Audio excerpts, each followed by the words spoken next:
The best things in life are the things that don't have certainty. Can this still be meaningful? Can it still be true without certainty? Doubt is really just the experience of humility.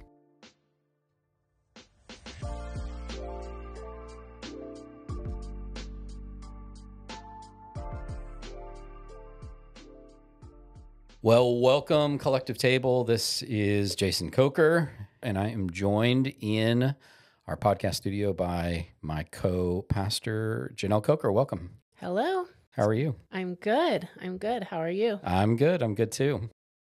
So up to this point in season 9, we've been talking about how fear is driving so much of our politics and religion and civil discourse and breaking apart relationships, even in our families. You and Claire talked about the importance of reckoning with our fear, even befriending fear in that first episode. And then Claire and I talked about encountering difference in the world and how that helps us grow by opening up new possibilities when we encounter those differences. And then in the last episode, you and I talked about Rob Bell and delving a bit into his comments about doubt and how doubt plays a role in that process. And it occurred to me in that conversation that this is where, like for a faith-driven podcast, for a podcast about Christianity, even progressive Christianity, this becomes a hard conversation for people when we talk about the importance of doubt and how doubt can be a good thing. And I remember in the last episode, Rob Bell making that particular comment that you pulled from that episode where he says, in reference to the cry of dereliction, Jesus' cry of dereliction on the cross, my God, why have you forsaken me? Rob Bell says, this is the moment that God becomes an atheist. And of course, I love that quote. And also it's a little ouch. Yeah, it's a little cringy. I don't know. At the same time. And it occurs to me that this is a really vulnerable concept for people to expose themselves to allow themselves to experience. And so I'd kind of like to explore that just a little bit more today. And it reminds me a little, like as I was reflecting on this, it reminds me of Jesus's comment in Matthew chapter 6, where he says, the eye is the lamp of the body. And so if your eye is healthy, then your whole body will be full of light. But if your eye is unhealthy, it'll be full of darkness. And if you're full of darkness, then how great is that darkness? And I love that saying because it, I think, tends to point us to this reality that if our way of seeing the world is off, then it forecloses all kinds of possibilities for us.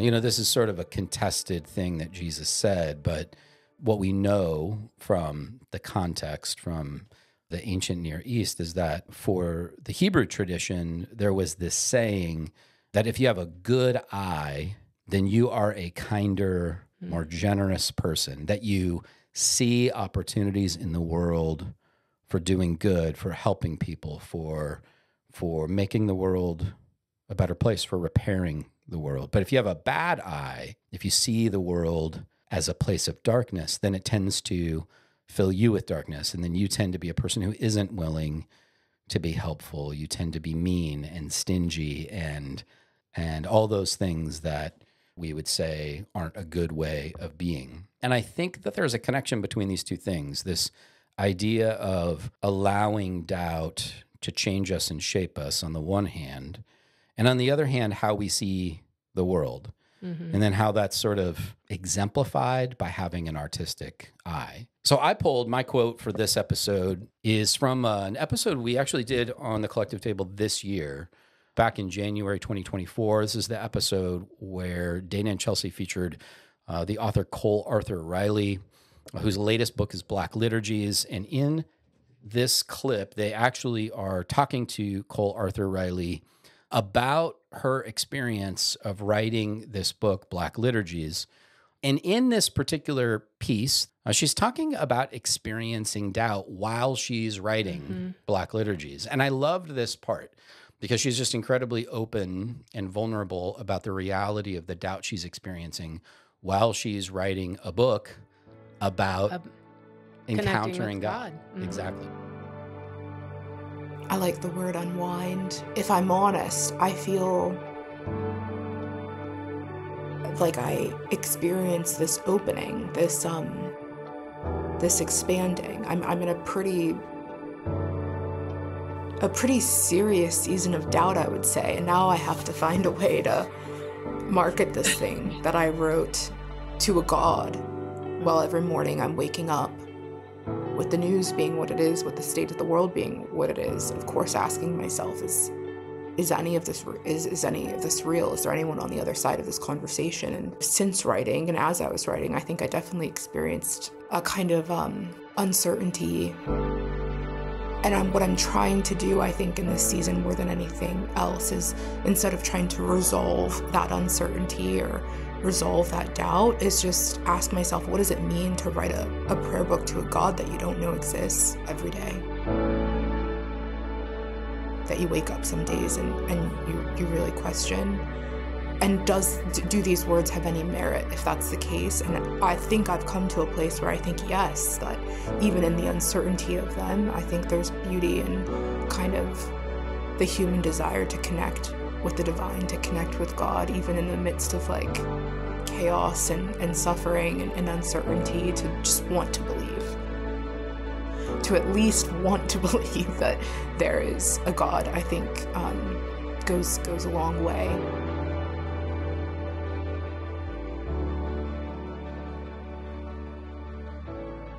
To at least want to believe that there is a God goes a long way. And I think what Cole Arthur Riley is partly narrating for us there is how her way of seeing the world and God and her faith has really profoundly shifted. She doesn't describe it that way, but I feel like she is articulating for us the way that her vision of the world and her faith is really changing in a profound way. And I'm wondering sort of what that brings up for you as you listen to that quote. I think two things. I look at the scriptures, biblical scriptures of David, of our psalmists, and see that they often are dealing with doubt as they are writing. So I think firstly, there is this, well, of course, how can we write and commune with God and be in a world where it feels God-less and not feel those two pressure points of, I'm sure, often having a profound feeling or experience as you're writing or learning about a liturgy or picking, as she was picking her liturgies, and she talks about that further in the podcast, the profoundness of that. But then also waking up and seeing the news or looking at what's going on and the division of families. Mm-hmm. She talks very much about her Blackness and when she was writing this book, what was going on with Black deaths. Mm-hmm.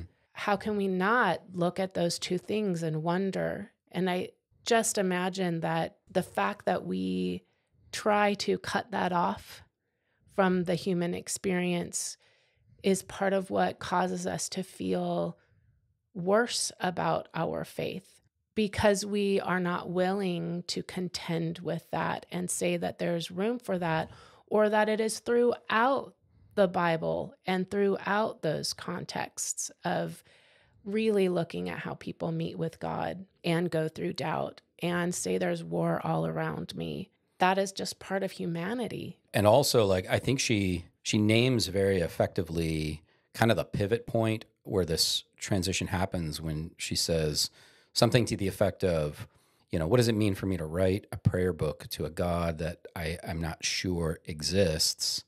And then says something to the effect of, like, if there is no certainty, do these words even have meaning? And I love how she makes this shift to recognizing that that loss of certainty doesn't mean that there isn't faith and meaning and beauty, goodness in what she's writing. And so that shift, I think, is really profound. Like, when she goes from hanging her faith and her identity and her beliefs on certainty to taking responsibility for it, even wanting there to be a God, To me, that signals this profound shift towards taking responsibility for your beliefs, taking responsibility for where you stand. In my own life, that shift was a marker of adulthood. It was a marker of maturity, of growing up, of saying, well, no, we can't be certain of all these things. And yes, the world is full of chaos and horror and violence and death, oftentimes perpetuated by religion. But I still stand in this place, right? In this tradition in a very particular way. And I'm going to own that. So why do you stand in that? If you can't be certain, why do you stand in that? You mean like me in particular? You in particular. I mean, I've talked about this before, like sometimes in explaining this to people, because I went through my own very serious season of doubt and questioning. And, this was like 2010 to 2013-ish, somewhere in there. And for a period of time, really decided I would try on atheism, right, to see how that felt, to see what that was like.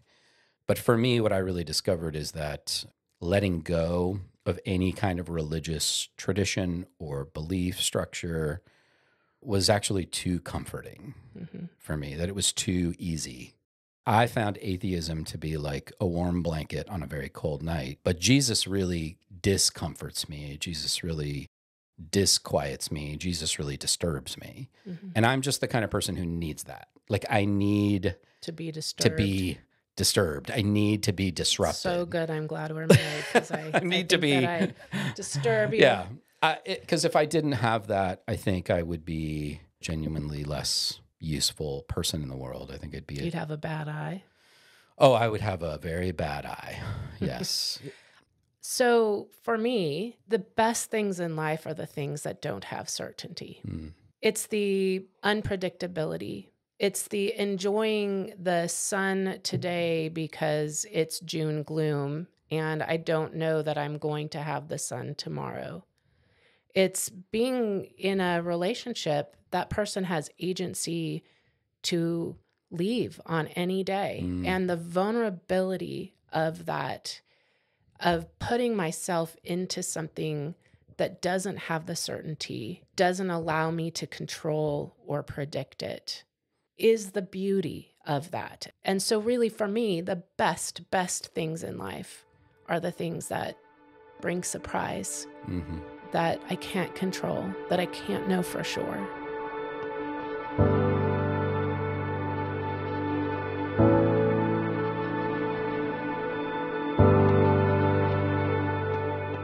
Maybe in a sense, what we're both talking about is having this thing outside ourselves that keeps us from defining ourselves and our world entirely on our own terms. Exactly. Right? Like, because if I continue to be open to the newness of possibility, the intrusion of God or the divine or the spirit in my life, if I continue to recognize and see and respond to those moments that are beyond explanation, then it saves me from myself. Which I definitely need saving from often. I just can't know God fully myself. I need to be open to the Holy Spirit. I need to be open to the experiences of others and the way that they experience the Spirit. I need to hear from my dear friend who's a scientist and a mathematician, and she's like, you feel God? Yes. I mean, I see that like math is God, and I'm like, math is God. So again, it's just about, I'd muck it up. Muck it up. And so it's just so obvious to me that when we're talking about this, when we're talking about having our own insular, self-congratulatory or self-reinforcing or self-indulgent worldviews disrupted by external circumstances or the experience of something over and above and beyond us, that doubt is a part of that. Because doubt comes along and really is, you could argue, I think, that in this way, doubt is really just the experience of humility. like a very uncomfortable experience of humility, because it's humility piercing through your certainty. And we desperately need that. I'm reminded of the Anne Lamott quote that you can safely assume you've created God in your own image when it turns out that God hates all the same people you do. Doubt then is that moment of profound humility when you entertain the possibility that you might be wrong, including whatever it is that was given to you to think or believe about God or Christianity or Jesus or religion, that when you just appropriate those things and then attach certainty to them, it's the Spirit of God that comes along and brings doubt to break that open and expose you to the reality of the world that exists beyond yourself. And I think that Christianity has done, in America, I will say, has done a real disservice, because there is a feeling that if I express that I'm having doubt or I'm in the midst of severe pain. I had somebody once say to me, I don't know, maybe on the 5-year anniversary of my mom's death, I came in and it was a church Sunday morning, and she said, "How are you today?" And I said, "Oh, you know what? I'm not doing great. This is the anniversary of my mom's death. I lost my mom when I was young, and I'm quite frankly struggling." And she said, "Well, was she a Christian?" And I said, "Yes." And she said, "Well, what are you upset about? She's in heaven." I was flabbergasted, but honestly, I'm sure I've said stupid things like that before, but not realizing that it's okay for me to be upset. It's okay for me to wonder why others get to keep their moms until they're in their 80s or 90s, and my mom died in her 50s. I think it's okay for me to lament, to struggle, to wrestle with God. Why did this happen? Are you even there? And be in that moment and go to church. This idea that we can never be sad, we can never wonder where God was, is not biblical, nor is it honest. And then we walk around thinking that we have to be putting on happy faces and clothing that doesn't belong to us. And then God does not meet us when we are pretending.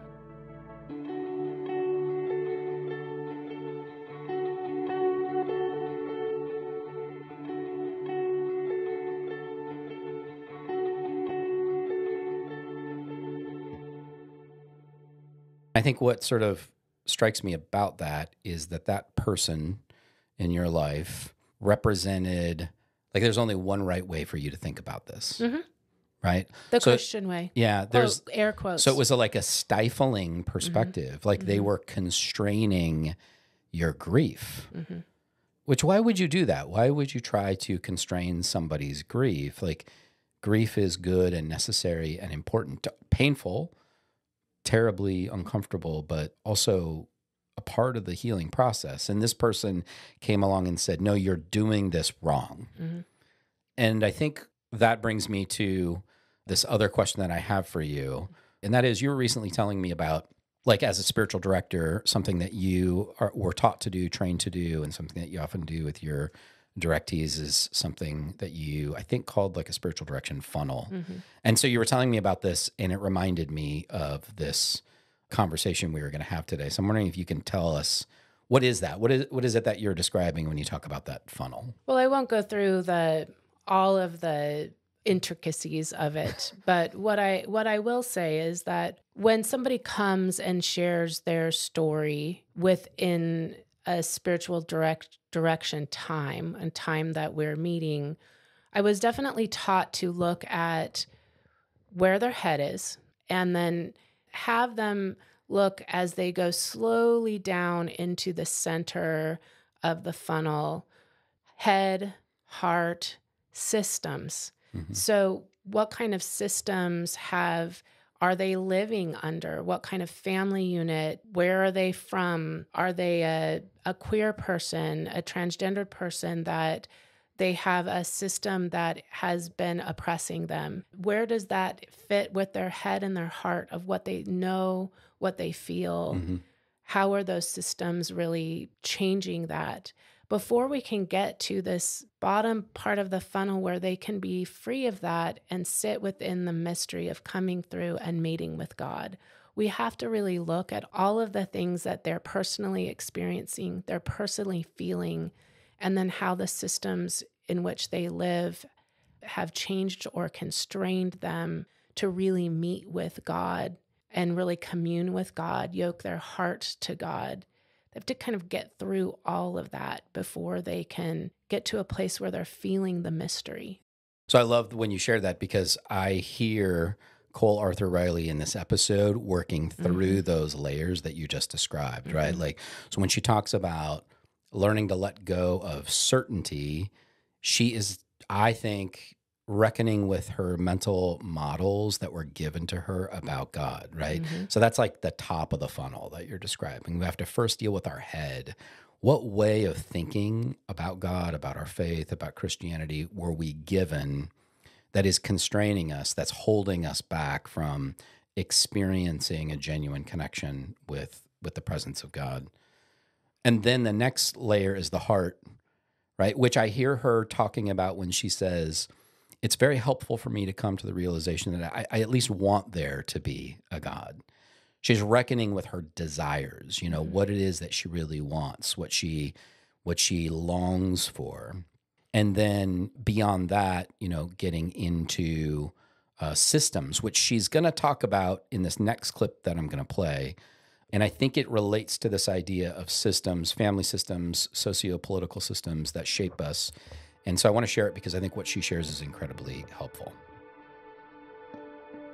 You lean on these like wisdom giants, from James Baldwin to Toni Morrison to, what does that mean for you? Like, what is that, the cultivation of those quotes and that wisdom, how does that kind of come together? And what does that mean for you to kind of rely on that past wisdom? I reached a point, I don't know, well, I'll say I encountered, when I first started encountering Christianity, it was also the first time I was encountering a lot of Black literature for the first time. This was in college, and I, had never read Toni Morrison before, had never even heard of James Baldwin. I came into college, very ignorant of kind of the Black literary tradition. And so I was experiencing all of this awakening, I think, in the classroom and in books.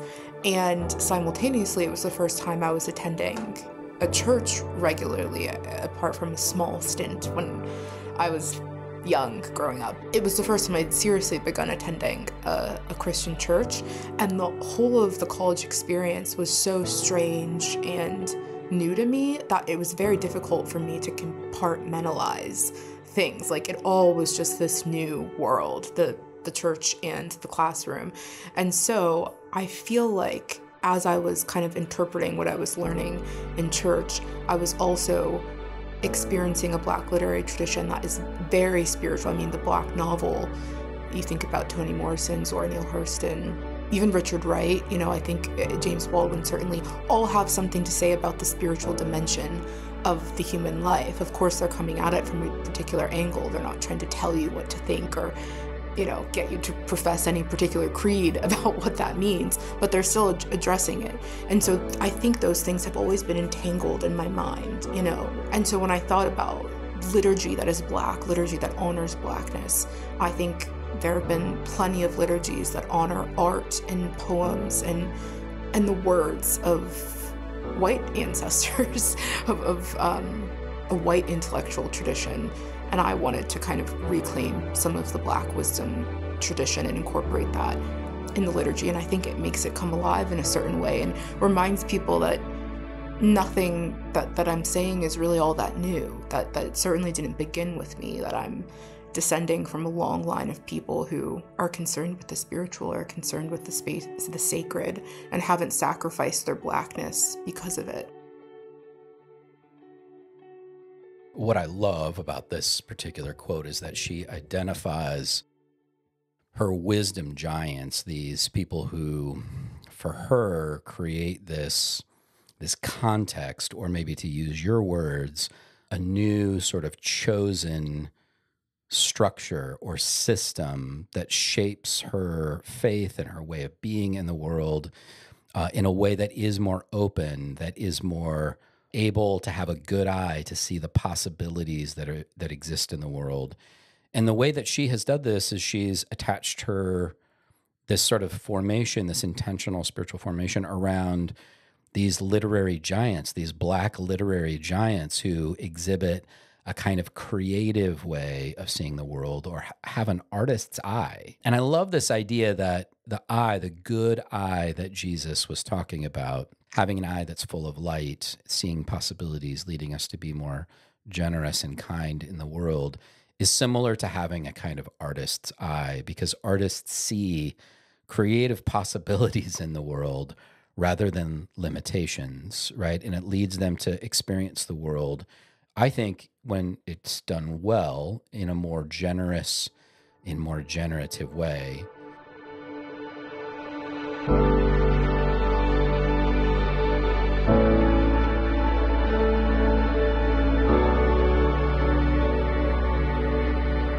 Good art is something that shows us an eye for a possibility, a fix to a problem oftentimes that has been addressed. And I look at what she's done with Black Liturgies, and she said the system in which she was growing up in, where great books were written on liturgy, on art, were written by very intelligent and educated white people. But what she saw with her art and living within a system that did not allow her to keep her Blackness was that there was a space that was open to be writing these beautiful liturgies, looking at these great wisdom giants in her life that she had not even been taught about before this awakening that she describes. And so coming through a system that was oppressing her, seeing that she could use her writing, her beautiful way of seeing things and making it right, is the way that there is healing. It is that going through that funnel. So just hearing that, I'm just very struck by her making a new reality, not only for herself, but others who come behind her. And she talks about wisdom giants, and then she also talks about ancestors. And she is creating herself to be a good ancestor because she's fixing a system that was oppressing her with her art. For me, I have a couple of wisdom giants, but for this context, and it's just one that I learned about when I was in school, was Julian of Norwich. And this is this person that was living as an anchorite in the church in the 13th century, was very Catholic and really believed that she needed to go through the pain that Jesus went through in order to really, truly understand Christ. And so she became very ill. She really believed that that was an affliction that God was giving her. And she had these series of what she called showings. She called them showings because they were showings. like revelatory. Revelations. Okay. And what she found was that there was no wrath in God. And then she had this real struggle because the experiences that she was having, these visions that she was having of God, were not quite what she had been taught by the church. You hear in her writings after she has these afflictions, it's not my intention to go against the Catholic Church, the Holy Catholic Church, but this is what I experienced. So for me, that in my deconstruction, that has been very true. It's not my intention. It was never my intention to go against the church by becoming a pastor. I grew up being told that women were not to teach men, that women were not to be equal to men. And it was never my intention to go against the church. But my desire, my experience, what I felt God was pulling me towards, the doors that were opening for me, the visions and time of prayer that I was experiencing were not what I had been taught. And it wasn't my intention to go against the church, but I felt a new truth, a new, more certain way of being within myself that I felt was fully God. And so therefore, the story is written in my spiritual life that this is where God is. So that's why she's a wisdom giant for me. And how has that changed the way that you see the world around you, having been shaped by Julianne of Norwich and then stepping into new possibilities for yourself? How has that changed your eye, the way that you perceive the world? How has that affected the way that you are in the world? She was strong to begin with. She was in the church, and anchorites lived with these windows that looked out into the sanctuary often, the worship space, and people would come for their wisdom. She was already there. It was already true for her. So a woman at that time, she probably had means and gave up all that financial stability to live in poverty. But she already stood in her strength. And there was already a bit of knowing, I am imagining, by the way in which she was there and was providing care to others and wisdom to others in a very patriarchal world. Seeing that person has gone before, that there are so many people that have gone before, has provided courage for me to move forward. That's well said. Thank you. We do have questions for our collective table groups who meet out in the community, or for listeners who might be doing this on their own anywhere they happen to be. So I thought maybe we could share a couple of these questions for folks to consider who happen to be listening. The first is, how are you learning to sit with the tension of doubt and uncertainty? Who are your wisdom giants that have opened your faith to new possibilities? And lastly, what identities, practices, and people give you a sense of rootedness?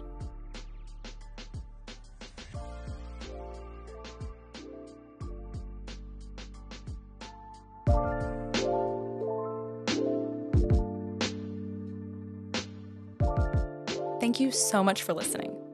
The Collective Table is a progressive and affirming Christian platform and a production of the Oceanside Sanctuary Church, a church community committed to inclusive, inspiring, and impactful Christian spirituality. We are rooted in the love, peace, and justice of Christ. Check our show notes to find out more about our website and where you can follow us on social media. And finally, we would love to hear from you. So send us an email at tct@oceansidesanctuary.org or leave us a voicemail at 760-722-8522, and you might be featured on a future episode. We can't wait to hear from you, and we'll see you soon.